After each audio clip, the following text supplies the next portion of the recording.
Welcome to another daily planetary allegory through the scope of astrological divination. Today's story is Malkuth's Great Wheel. The stars decree, the covenant demands. In whispers we govern, through the elements we obscure. In static we command, in nightmares we pursue. We are earth and air, we are fire and water. We are the remembered, we are the returned. We are the whispers, in silence we thrive. To start the first allegory, I'm going to call it the axis of providence, represented by the Jupiter trine Saturn in the 7th house. Now, the axis of providence suggests that one's key relationships and partnerships are governed by a divinely guided, harmonious balance of expansion and contraction. This indicates the important unions, whether in marriage or business, are not accidental, but are destined and structured for both growth and stability. Now, the Jupiter in the 7th house, in esoteric astrology, the 7th house represents more than just marriage. It symbolizes karma and balance in relationships. The expansive nature of Jupiter brings blessings, wisdom, and growth to this house, suggesting that partnerships are a vehicle for spiritual and material enrichment. This is a sense that these unions are meant to be, offering great promise and a sense of divine favor. Now, with Saturn in the 7th house, the presence of Saturn in the 7th house indicates karmic ties and lessons in partnerships. While challenging, Saturn's influence ultimately builds a solid, disciplined, and mature foundation for relationships. From an esoteric perspective, it means that the soul has lessons to learn about commitment, responsibility, and longevity through its interactions with others. Now, these delays often are associated with Saturn in this house. They're not hindrances, but deliberate acts of providence, ensuring that the individual matures enough for a significant union. Now, the trine aspect here is the most harmonious of all astrological aspects.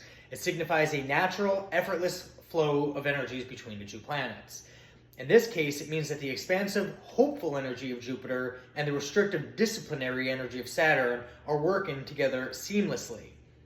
Now, the divine structure through Saturn, in the perfect harmony with divine blessing through Jupiter, suggesting that these karmic lessons are learned with ease and led to profound wisdom, not hardship.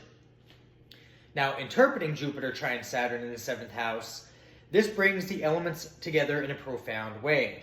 With destined partnerships, this individual is destined to experience life-changing partnerships that serve their highest good. The relationships are not random by any chance, but are fated encounters intended to fulfill a particular purpose. With karmic evolution, the soul's evolutionary journey, represented by the 7th house, is smoothly facilitated. The karmic debts and lessons through Saturn are associated with relationships that are fulfilled gracefully through wise and meaningful connections through Jupiter. Now, with growth through wisdom and maturity, the native sometimes experiences personal growth through their partners, who bring both inspiration of Jupiter and grounding realism of Saturn into their lives. This can manifest as a spouse who is wise, mature, and a great teacher, or a business partner who combines vision with practicality. With balanced destiny, the axis of providence suggests a higher intelligence is at play, balancing the optimism and expansion of Jupiter with the discipline and reality checks of Saturn itself. This creates a life path where destiny, through Jupiter, is built on a solid, reliable foundation through Saturn, particularly within domains of relationships. Now, the native can trust that their partnerships and the lessons they bring are unfolding according to a divine plan. With the ecliptic of Kismet, a placement saw in Jupiter trine the North Node in the 11th house, the ecliptic of Kismet suggests that an individual's destiny and most fortunate path in life are harmoniously and naturally aligned with their involvement in groups, community, and humanitarian ideals. The ecliptic, which is the apparent path of the sun across the sky, signifies the main course of life, while the Kismet refers to fate and destiny. Kismet also is in reference to Hecate, or the three fates. Now, in this context, it implies that the individual's path to fulfillment is inherently woven into a larger collective purpose. Now, the Jupiter in the 11th house, Jupiter is the planet of expansion, growth, and wisdom, and the 11th house governs friendship, social networks, groups, and humanitarian causes. When placed here, Jupiter expands the individual's social circle and brings blessings and opportunities through friends and the community. Esoterically, this indicates a soul with a divine gift for connecting with others for a larger visionary purpose. The person is likely to be a natural ally to humanity, attracting supportive people and resources effortlessly. With the North Node in the 11th house, the North Node represents a person's sole purpose and the karmic path they are meant to follow in this lifetime. Having the North Node in the 11th house means that fulfilling one's destiny involves learning to operate within groups, collaborating with like-minded people, and contributing to the collective. Now, this individual is moving away from the more ego-driven and individualistic tendencies of the South Node in the 5th house towards a more selfless and collective-oriented path. That would be like leading a hive mind group through telepathic connection, whereas the leader of the ring is born to elevate the group altogether, rather than being ego-driven and leading the group into a perpetual downward spiral. The true individual embodying these energies with this telepathic energy can theoretically communicate through the mind to the hive and elevate everybody as a group, as a unit. You would elevate and ascend rather than perpetually decline and descend. It's kind of like leading a group off the edge of a cliff. The real leader is going to be on a collective ascension agenda. Now, again, with the trinal aspect, the Jupiter North Node trine aspect, that the individual's journey toward their destiny is going to be blessed with an innate sense of optimism, luck, and purpose. It provides a sense of faith and effortless guidance rather than the challenging or difficult growth periods associated with the harder aspects. The phrase, the ecliptic of Kismet, elegantly synthesizes these astrological elements into a spiritual interpretation like a fated fortunate path. The individual's destined path being the Kismet, or, when you're on the crossroads, you get to your destined fated path through Hekate workings and through the journey of the soul and the shadow self. Once you pierce Malkuth and go through the veil and truly embody the wisdom of the abysmal plane, this can lead a journey that isn't a struggle, but guided in a fortunate journey. With destiny and community, they are intertwined here. The person's ultimate purpose is not found in isolation, but is revealed through their connections with others. This sometimes, though, is where people anticipate one's destiny ahead of time and attempt to do what's known as a destiny swap. Now, this itself is a forbidden magic.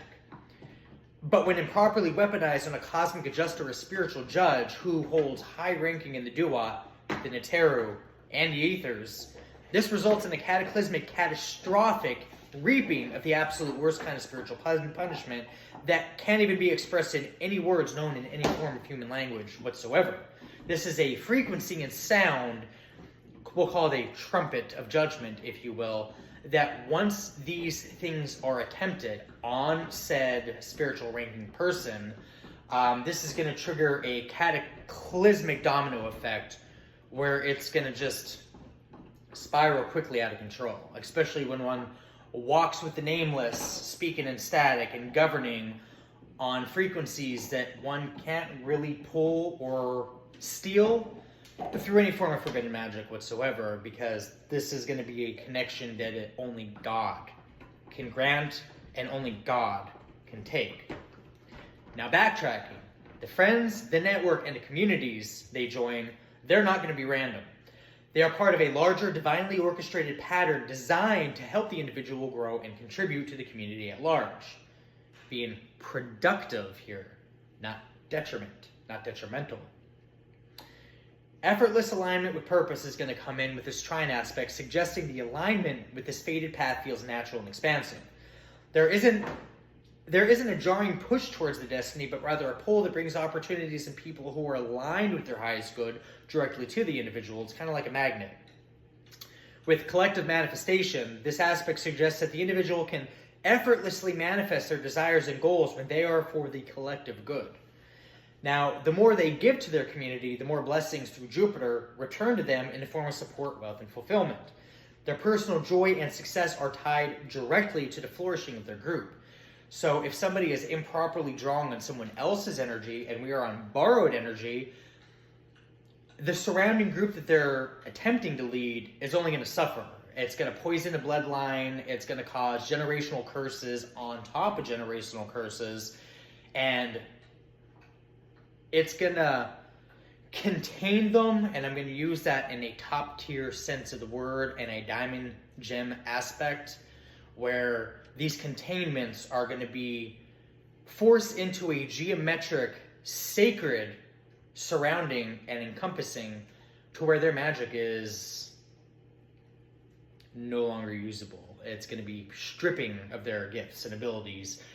Basically, their whole lineage is going to be stripped of their gifts and abilities. These are going to be talents taken back as divine retribution, as a form of divine justice. It's like if somebody has psychic gifts, or is a seer, or a reader, or can conjure up the spirits, or a natural necromancer, or a shaman, or a sorceress, they're going to lose every single ability that they have whatsoever, and it is going to be like pulling the plug out directly from spirit. They're going to have absolutely no contact. Not even their ancestors are going to be able to get a hold of them to help them in any way, shape, or form. They are going to be clueless, lost, confused, and stuck in this physical realm with zero spiritual help, connection, and or ties.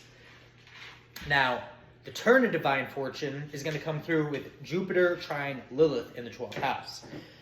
The turn of the divine fortune suggests a significant karmic event or turning point related to hidden spiritual power, intuition, and marginalized aspects of the self. This potent configuration implies that an individual's greatest luck and expansion arrives when they confront and integrate their deepest taboos and unconscious energies.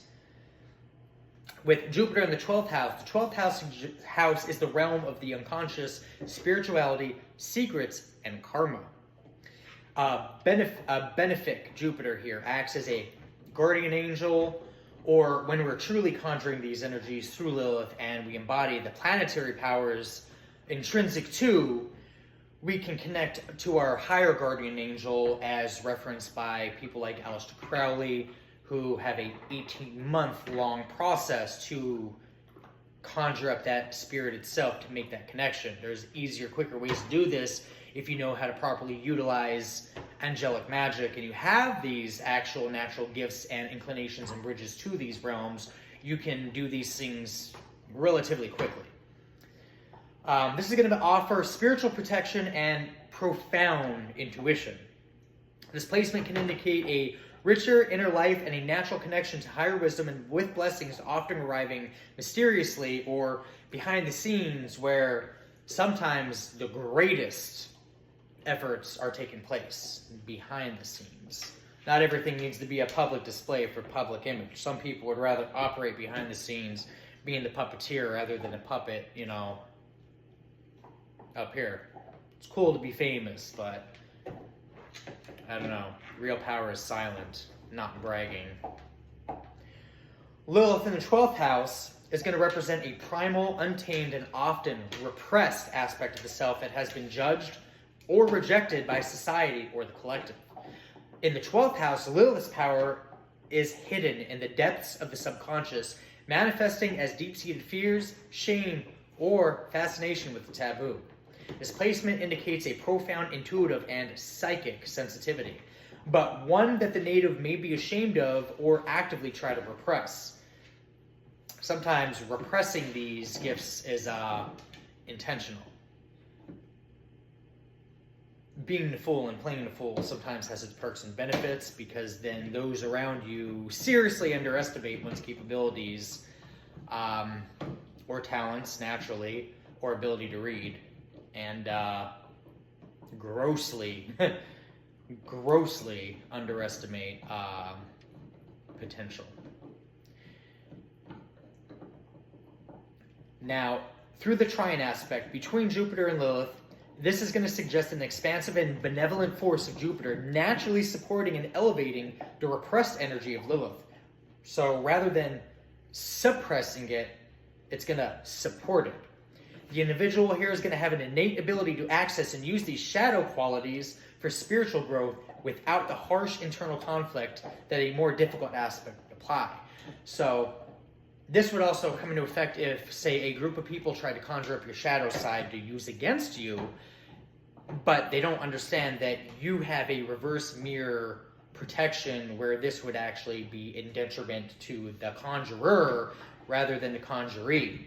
So it would only benefit you, and the shadow aspect that was meant to destroy you would only encompass you to protect you and reverse everything being sent. So it would act as a pseudo-mirror, if you will, energetically. Now, the esoteric title, the Turn of Divine Fortune, is going to be interpreted with a few key ways here in these specific combinations. Reclaiming hidden power. Now, the turn is going to refer to a point in an individual's life where they embrace and liberate their repressed Lilithian energy. By accepting their unacceptable wildness, independence, or sexuality, they trigger a profound karmic release. Instead of suffering because of their shadow, the native turns it into a source of immense power and channeling. We have luck through the unseen channels. Jupiter's blessings often arrive through hidden channels in the 12th house. It's like secret supporters, or like a secret society dedicated to secretly supporting you. Combined with Lilith here, this suggests that the individual's fortune is tied to their inner secretive world, which, depending on the level of abstraction and obfuscation, can become quite immense. The wisdom gained from confronting their shadow self here through Lilith is what's going to attract positive opportunities and growth through Jupiter, even in detriment. Now, in ways nobody else is going to understand, it's not going to make sense to the average, and majority of people are going to be thinking you're using forbidden magic yourself because you're just in tune and in line. So they're not going to put two and two together because they themselves do not possess the ability or discipline to get in touch with their inner selves to that aspect. So they're going to, what is it, attest? They're going to attest it to, black magic or some kind of like sorcery. Now, through spiritual transformation of purpose, the turn of divine fortune is a spiritual awakening that occurs when the individual stops running from their subconscious fears and instead finds liberation in them.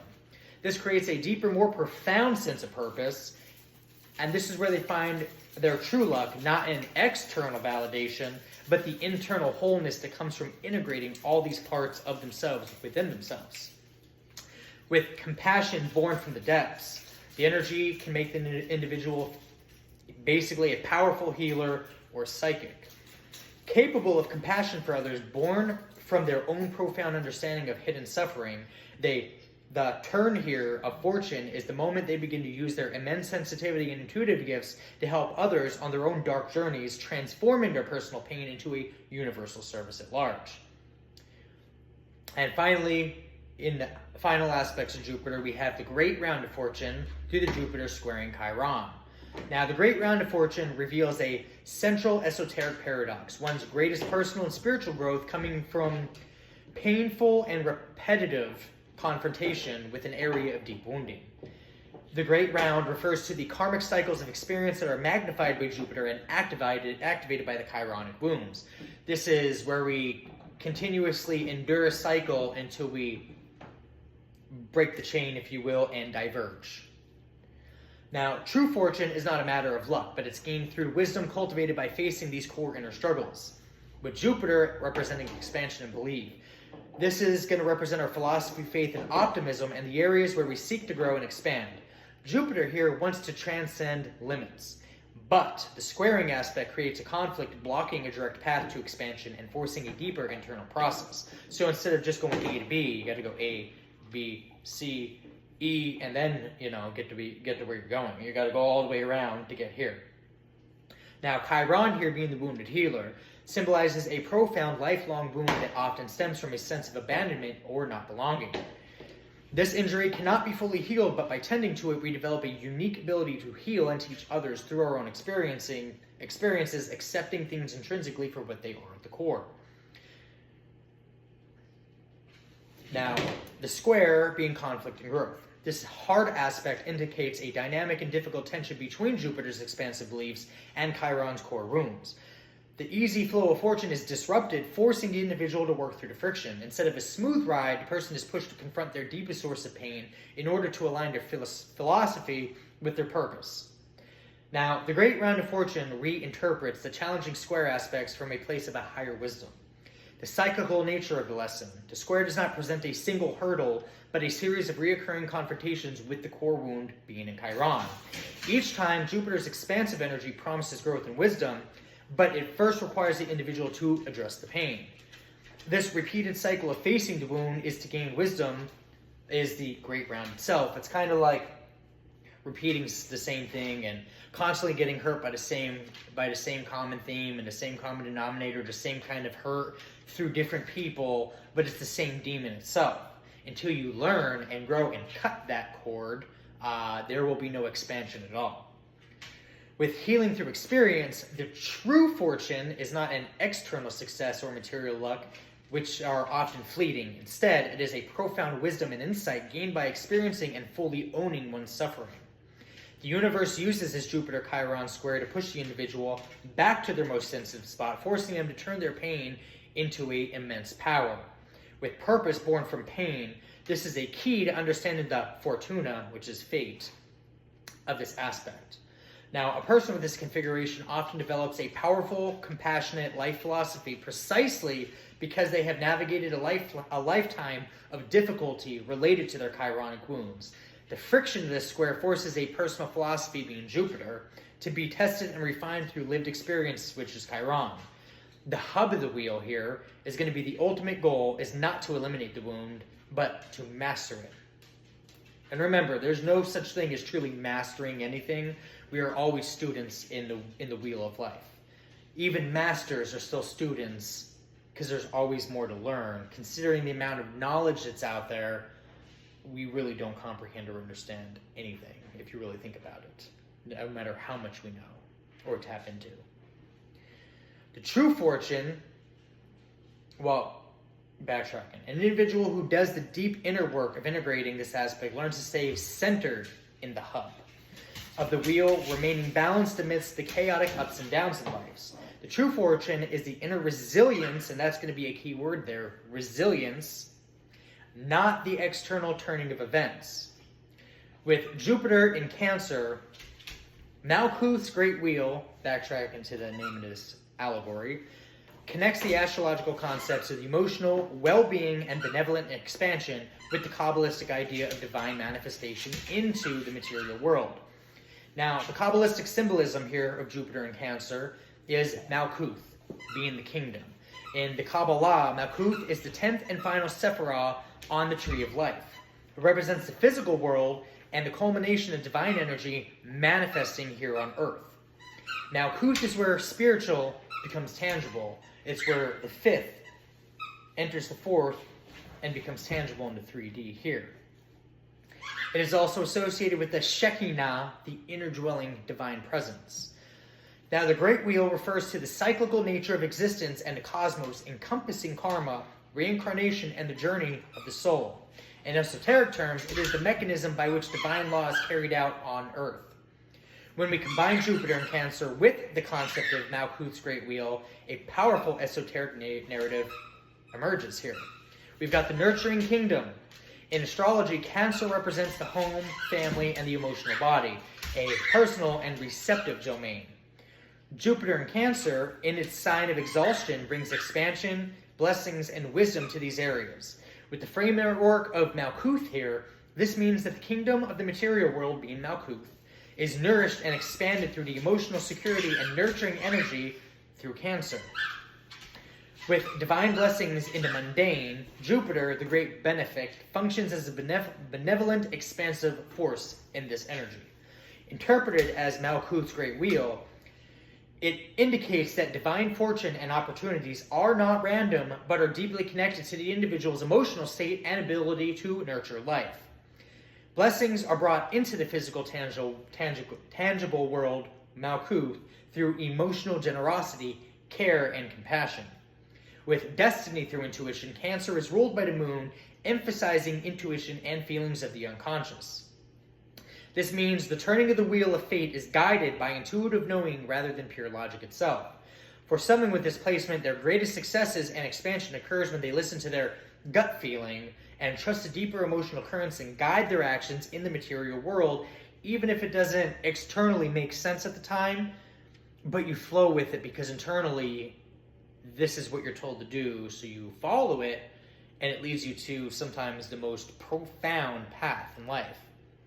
Now, the emotional center of creation, since Malkuth is the vessel through which all higher divine attributes manifest, Jupiter in Cancer suggests that the emotional body, which is Cancer, is a primary vehicle for manifesting one's reality.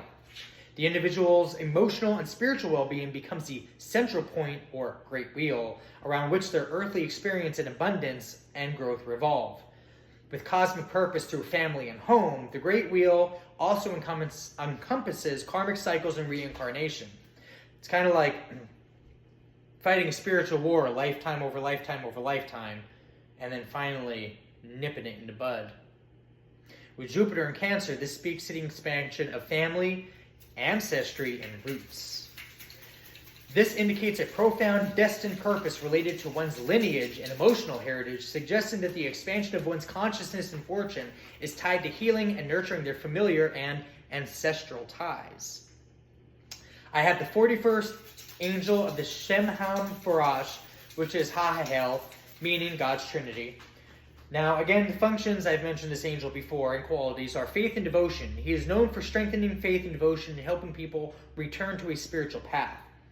With courage and mission, this angel is associated with undertaking and completing a mission. He gives a great capacity for leadership and courage to those born under his influence.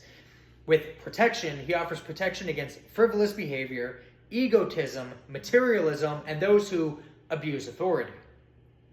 Now, the biblical verse associated with this angel is Psalms 120, verse 2, which says, "Deliver my soul, O Lord, from lying lips and from a deceitful tongue." The influence here, those who call upon Hahael can receive help in understanding the meaning of life and their own purpose.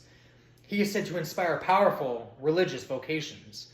That's all I have for you guys today. Hopefully you found it entertaining. I'll see you in the next allegory.